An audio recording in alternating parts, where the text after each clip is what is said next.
இப்போ வர இந்த August 14 independence day special weekend ஸ்பெஷலாக நம்ம தமிழ் சினிமாலேருந்து 2 பெரிய படம் டேரெக்டாக கிளாஸ் ஆகுது. ரெண்டுமே ஒரு பிக் ஹீரோஸ் தான். இந்த கிளாஸ் பற்றி என்னோட ஒப்பீனியன் என்னன்னு சொல்லி இப்போ நம்ம பார்க்கலாம். ஃபஸ்ட்டாக பார்த்தோம்னா நம்ம சூர்யா சாரோட விஸ்வநாதன் சன்ஸ். கருப்புன்னு ஒரு மெகா பிளாக் பஸ்டர் இப்போ தான் 3 மாதத்துக்கு முன்னாடி கொடுத்தாரு. இப்போ இன்னொரு படத்தில் வர்றாரு. ஆனால் இந்த படத்தில் முக்கியமாக கவனிக்க வேண்டியது என்னென்னா, இது கருப்பு மாதிரி ஒரு மாஸ் மூவி கிடையாது. ஒரு நல்ல content oriented family entertainer movie தான். இந்த படத்து சைடு வந்தோம்னா, இவங்க கருப்பு அளவுக்கு பார்த்தோம்னா ஹைப் ஏற்றுனாங்கன்னா கண்டிப்பாக கிடையாது. ஸ்டார்டிங்லேருந்தே பெருசாக அப்டேட்ஸே விடாமல் தான் இருந்தாங்க. இதுக்கு ரீசனாக சொன்னது பார்த்தீங்கன்னா, இவங்க கருப்பு படம் ரிலீஸ் ஆகட்டும், அதுக்கப்புறம் அப்டேட் விடலான்னு பார்த்தீங்கன்னா காத்துக்கிட்டே இருந்தாங்க. ஒன்ஸ் கருப்பு படம் ரிலீஸ் ஆனதுக்கப்புறம் தான் டைட்டிலே அனௌன்ஸ் பண்ணாங்க. டைட்டில் அனௌன்ஸ்மெண்ட் பண்ணதுக்கப்புறமே பெருசாக இந்த படத்துக்கு மேலே எக்ஸ்பெக்டேஷன்ஸ் யாருக்குமே ஏற்படல. இது ஒரு வெங்கி அட்டூரி படம். அதனால் நல்லா இருக்கும். அந்த எக்ஸ்பெக்டேஷன்ஸ் மட்டும்தான் இருந்துச்சுமே தவிர, படத்து மேலே பெருசாக பார்த்தீங்கன்னா பெருசாக கருப்பு அளவுக்கு ஹைப் இல்லை. உதாரணத்துக்கு 2 டேஸ் முன்னாடி இந்த படத்தோட ட்ரைலர் வந்துச்சு. போய் பாருங்கள். ட்ரைலருக்கு டோட்டலாகவே 4.5 மில்லியன் வியூஸ் தான் வந்திருக்கு.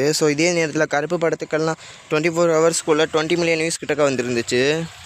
ஆனால் ஃபைனலாக ஒரு படத்தோட வெற்றிட்ட எக்ஸ்பெக்டேஷன்ஸ் எல்லாம் டிசைட் பண்ணாது. அந்த படம் எப்படி இருக்குன்னு தான் டிசைட் பண்ண போகுது. வெயிட் பண்ணி பார்ப்போம். வர ஆகஸ்ட் 14 இந்த படம் தியேட்டர்ஸ் ரிலீஸ் ஆகுது. தமிழ் அண்ட் தெலுங்குன்னு 2 ஸ்டேட்ஸ்லேயும் ஒரு டீசெண்டான ஒரு எக்ஸ்பெக்டேஷன்ஸோடு இந்த படம் ரிலீஸ் ஆக போகுது. பாசிட்டிவ் ரிவ்யூ வாங்குச்சுன்னா கண்டிப்பாக கருப்பு மாதிரி ஒரு பெரிய சம்பவம் பண்ண போகிறது உறுதி. இந்த படத்துக்கு சென்சாரில் UBA சர்டிஃபிகேட் வந்திருக்கு. நீங்கள் இந்த படத்துக்காக எவ்வளோ வெயிட் பண்ணுறீங்கன்னு உங்கள் ஒப்பீனியனை கமெண்ட்டில் சொல்லிட்டு போங்க. அதுக்கடுத்து பார்த்தோன்னா நம்ம விஷால் சாரே டைரக்ஷன் பண்ணி அவரே நடிக்கிற மகுடம்.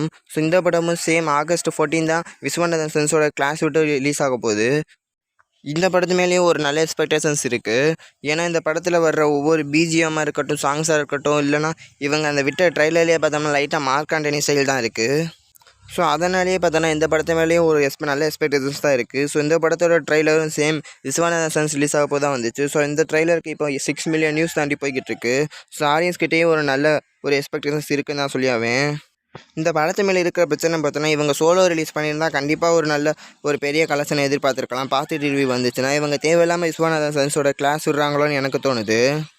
ஏன்னா விஸ்வநாதன் சன்ஸை பொறுத்த வரைக்கும் அது பாசிட்டிவ் ரிவ்யூ வாங்குச்சுன்னா தெலுங்கு ஸ்டேட்ஸ்லையும் அப்புறம் தமிழ் ஸ்டேட் ரெண்டுலேயுமே பார்த்தீங்கன்னா பெரிய ஒரு வசூல் சம்பவத்தை பண்ணும். ஆனால் இந்த படம் அப்படியே பார்த்தீங்கன்னா வாஸ் அவுட் ஆகிடும் அது பாசிட்டிவ் ரிவ்யூ வாங்குச்சுன்னா. ஏன்னா இது ரிலீஸ் ஆன அடுத்த வீக்கெண்டே பார்த்தோன்னா டாக்ஸிக்னு ஒரு பெரிய படமும் ரிலீஸ் ஆகுது. கண்டிப்பாக இவங்க தேவையில்லாமல் கிளாஸை தவிர்த்து இருக்கலாம். இது வேறு இல்லாமல் நம்ம விஷால் சார் வேறு இப்போ கம்பேக் கொடுக்க வேண்டிய நிலமையில தான் இருக்கார். என்ன தான் இவர் கிளாஸ் ரிலீஸ் ஆன எம்ஜிஆர் ஒரு பிளாக் பஸ்டர் ஆனாலும் அது பார்த்தோன்னா ஒரு பழைய படம். அதனாலேயே அது ஒன்றுக்கு வேறு ஃபேக்டர் இருக்குது. இவர் கிளாஸ் ரிலீஸ் ஆனால் ரத்னம் பார்த்தோம்னா ஒரு ஃப்ளாப் மூவி தான். இந்த படத்தில் இவர் கம்பேக் கொடுக்குறான்னு வெயிட் பண்ணி தான் பார்க்கணும். அண்ட் சென்சாரில் இந்த படத்துக்கும் பார்த்தீங்கன்னா UBA சர்டிஃபிகேட் தான் வந்திருக்கு. நீங்கள் இந்த படத்தை பற்றி என்ன நினைக்கிறீங்கன்னு உங்கள் ஒப்பீனியனை கமெண்ட்டில் சொல்லிட்டு போங்க.